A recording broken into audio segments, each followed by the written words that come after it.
I was in a room of about 100 entrepreneurs last week, an AI summit, people who showed up specifically to learn about the future of technology and what it means for their businesses. Early in the event, a question was asked: how many of you are actively using AI tools in your business or personal life? I turned around to look at the room. Maybe 1 in 5 hands went up, possibly fewer, and I have been sitting with that image ever since. First, a genuine shout out to Jamie Harris and Robert Courtney for putting together the AI Workforce and Economic Development Summit presented by DSDT. Phenomenal event. And shout out to Alicia Little. I arrived late and missed her presentation, which is one of my only regrets from that day. No shade, none whatsoever. What I am about to share is a field report, and field reports have to be honest. Now, before I go further, what you are watching right now is my AI avatar. While I am out in the field launching, growing, and scaling businesses alongside entrepreneurs just like you, building and expanding my own business interests, and doing everything I can to help more people join the ownership society, this avatar is here to make sure the conversation keeps going. The message does not slow down just because my schedule is full. So let's get into it. Later in the event, everyone was asked to stand, then asked to remain standing if they were genuinely concerned about AI disrupting their livelihood.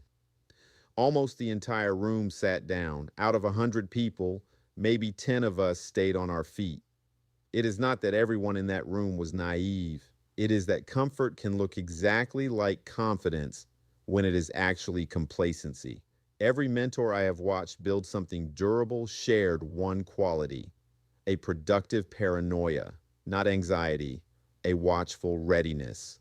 The posture of an athlete who knows someone behind them is in the gym right now working to take their spot.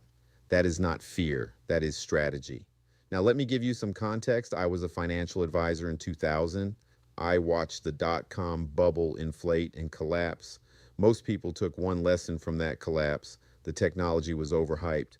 Here is what actually happened: the infrastructure was real, and the survivors became the bedrock of the global economy. Amazon, Google, the companies that built around durable frameworks, not speculative features, are still standing. We are at the same inflection point right now. The majority of AI tool companies you can name today will not exist in 3 to 4 years. That is not pessimism, that is pattern recognition. This same story played out with the internet, with mobile, with cloud computing, with e-commerce. Every major technology wave follows the same arc: proliferation, shakeout, consolidation. And every single time, the majority of entrepreneurs underestimate the permanence of the shift until it is too late to position themselves ahead of it.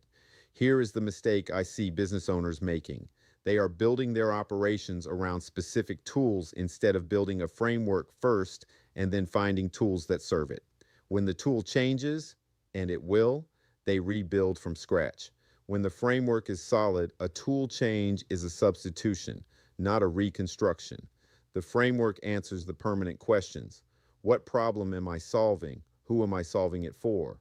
How does solving it generate sustainable revenue?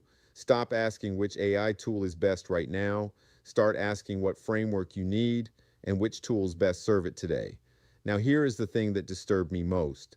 When the audience was invited to ask questions, almost nobody asked about monetization, not how to invest in this, not how to build wealth from it, not how to participate in the infrastructure being built right now. I speak specifically to the African American small business community because we face the sharpest version of this problem. We are, statistically, the least capitalized entrepreneurs in the United States ecosystem.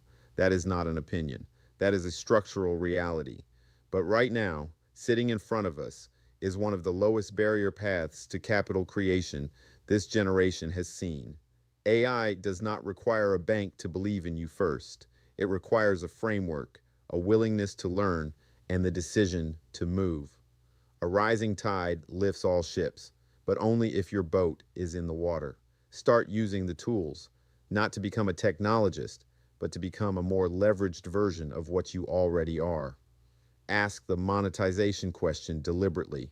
Put yourself in rooms like the one DSDT created, early and often. I wrote about all of it.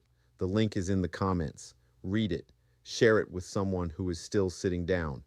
I am Juwan Buford, Sr. managing partner of JSB Business Solutions Group. This is the Grow Givers Project. Let's build taller buildings together.